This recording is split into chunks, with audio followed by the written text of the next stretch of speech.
The Lord be with you. And with your spirit. A reading from the Holy Gospel according to Matthew. Glory to you, O Lord.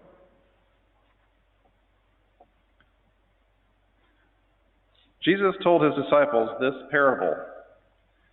The kingdom of heaven is like a landowner who went out at dawn to hire laborers for his vineyard. After agreeing with them for the usual daily wage, he sent them into his vineyard. Going out about 9 o'clock, the landowner saw others standing idle in the marketplace. And he said to them, "You too go into my vineyard, and I will give you what is just." So they went off. And he went out again around noon, and around 3 o'clock, and did likewise. Going out about 5 o'clock, the landowner found others standing around and said to them, "Why do you stand here idle all day?" They answered, "Because no one has hired us." He said to them, "You too go into my vineyard." When it was evening, the owner of the vineyard said to his foreman, "Summon the laborers and give them their pay, beginning with the last and ending with the first." When those who had started about 5 o'clock came, they each received the usual daily wage. So when the first came, they thought that they would receive more, but each of them also got the usual wage. And on receiving it, they grumbled against the landowner, saying, "These last ones worked only 1 hour, and you have made us equal to them, who bore the day's burden and the heat." He said to one of them in reply, "My friend, I am not cheating you. Did you not agree with me for the usual daily wage? Take what is yours and go. What if I wish to give this last one the same as you? Or am I not free to do as I wish with my own money? Are you envious because I am generous? Thus, the last will be first, and the first will be last." The Gospel of the Lord. Praise to you, Lord Jesus Christ.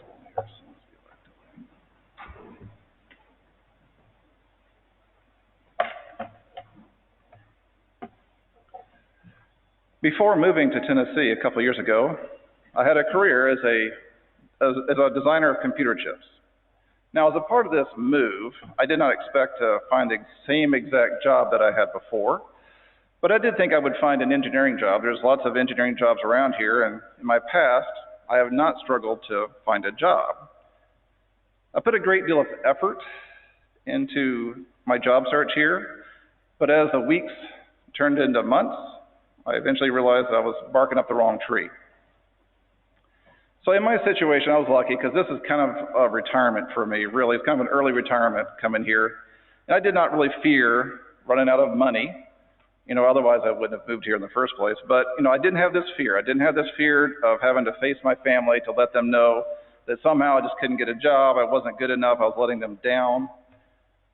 And in this process of looking for a job and not finding one, my empathy for people that want to work, they look for a job, they want a job, and they come up empty.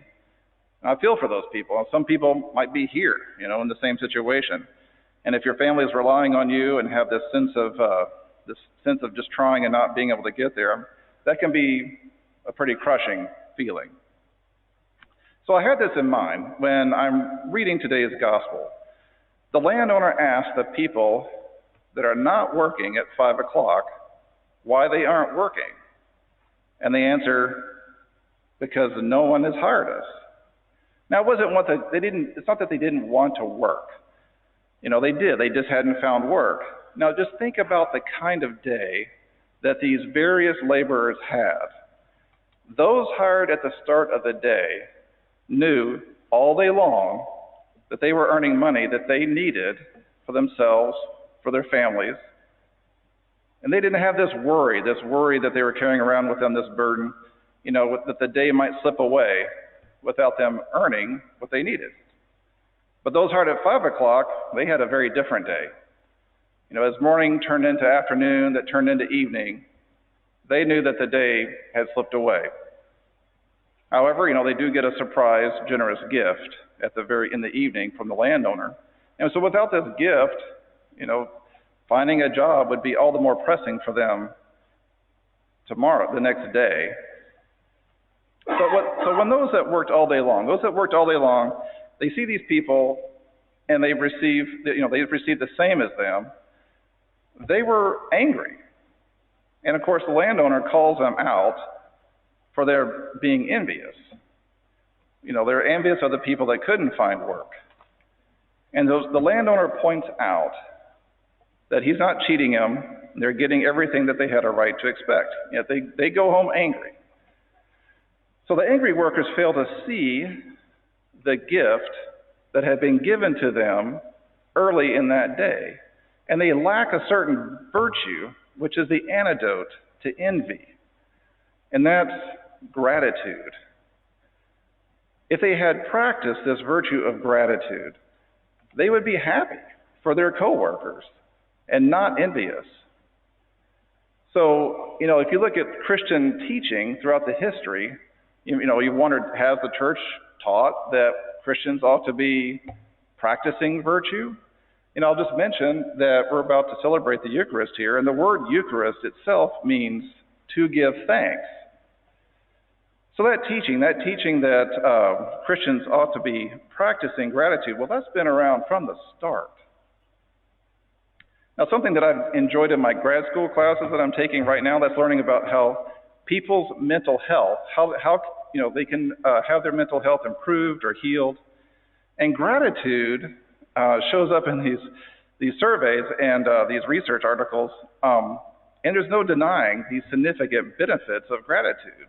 They've done these brain scans where they'll take a person, something's going on with them, and they can see in these brain scans there's some sort of disorder in there. And then what they'll do is they just have these people practice gratitude, something simple, like once a day, at the end of the day, write down 5 things that they're grateful for that day. And then a couple of months later, do a brain scan, and it will change. It will become a more healthy brain just from that. And there's lots of research papers that deal with other things for practicing gratitude. It helps increase satisfaction with life, increases optimism, hope, compassion, joy and enthusiasm, happiness. Practicing gratitude helps people with stress, increases resilience. People actually recover more rapidly from illness when they practice gratitude. They take a blood sample, and then they count the T cells in there, and then they do this gratitude thing, and they go back, and the T cell count is higher after they've practiced gratitude. That's been the only thing that they changed. Anyway, so this idea of practicing gratitude has been around for a very long time. So in the Psalms today, you may have noticed, that we're all about expressing gratitude. So, our tradition goes back into the Psalms. We had these 3 Psalms here. It says, "Every day I will bless you, and I will praise your name forever and ever. Great is the Lord and highly to be praised. His greatness is unsearchable." Do you believe that? The Lord is gracious and merciful, slow to anger, and of great kindness. The Lord is good to all and compassionate toward all his works. Do you believe that? The Lord is just in all his ways and holy in all his works. The Lord is near to all who call upon him, to all who call upon him in truth. Do you believe that? So when I talk to people out in public, away from here, I would say at least 9 out of 10 people, they want to talk about their anxiety, fear, frustration, anger, about what they hear on the news. For what I can tell, maybe I'm wrong, for what I can tell, I think that people's thoughts are dominated by things that they can't control, or things that almost have nothing to do with them. Now, maybe there's something in there, maybe something like that's resonating with you in particular. I don't know. Maybe you're into the news, and the question would just be, how much time do you think you spend, thinking about all these things in society that you really can't control? And how much of that time are you just spend grinding away in frustration? How much time do you spend maybe thinking about thanking God for his many gifts? We don't want to be like the angry workers in today's gospel, where God has given us this great, some sort of gift, and we don't even see it, right? Because, or even thank God for it. It's just kind of hard to see. But for those people that practice gratitude, their eyes are kind of open. They can see these gifts coming, and they can see them even in difficult times. And as the more you practice gratitude, it just gets easier and easier to see all these gifts around us. Giving thanks, practicing gratitude is something that the church calls us to do. In fact, it's built into every Mass. So in a moment here, Father Doug, he's going to say the preface to the Eucharistic prayer.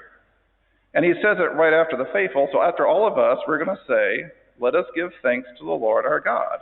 And his response is going to be, it is right and just, our duty and our salvation, always and everywhere to give you thanks, Lord, Holy Father, Almighty and eternal God, through Christ our Lord.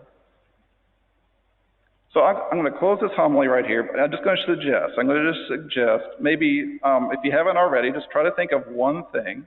It doesn't have to be something huge, something that you can express in your mind to God in that moment, coming up when we lift up our hearts to the Lord.